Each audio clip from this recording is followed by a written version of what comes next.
Now, if I have to give a really precise idea about what's the difference between manual and algo trading, I will have to say that when we are doing manual trading, simply we are using our mouse, okay? And we have to do all of those analysis and price, action trading, indicators over the chart, predicting where it might go. This is, for example, the Axie Infinity, a crypto coin that I have bought yesterday, and it's already on a profit.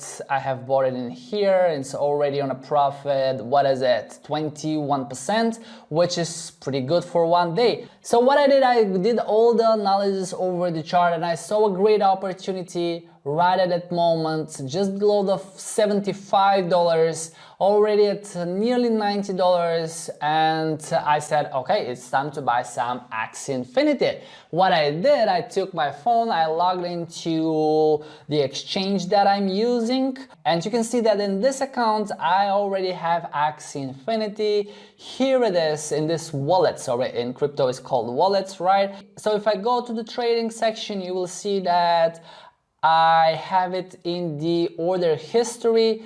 Here it is. I have bought Axie Infinity at 77.25. Actually, the price was already a little bit higher. So this is the thing I'm saying. I did the analysis. The price was 74 something.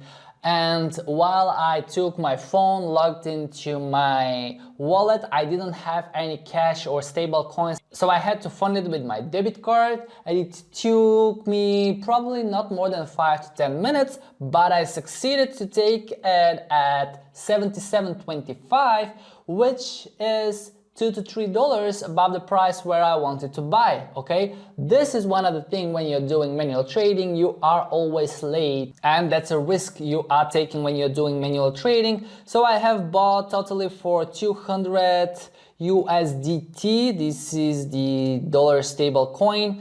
And now if I go to wallets, you will see that already in Axie Infinity I have $231, all right? So $31 as a profit from that position on Axie Infinity, but that's on my wallet. So this is really a manual work, okay? I do the analysis over the chart, I decide to buy the asset, then if it's a crypto and I want to buy it into my wallet, I have to grab my phone and do the whole thing, and it takes a couple of minutes, and if you're not experienced, it will take you quite longer.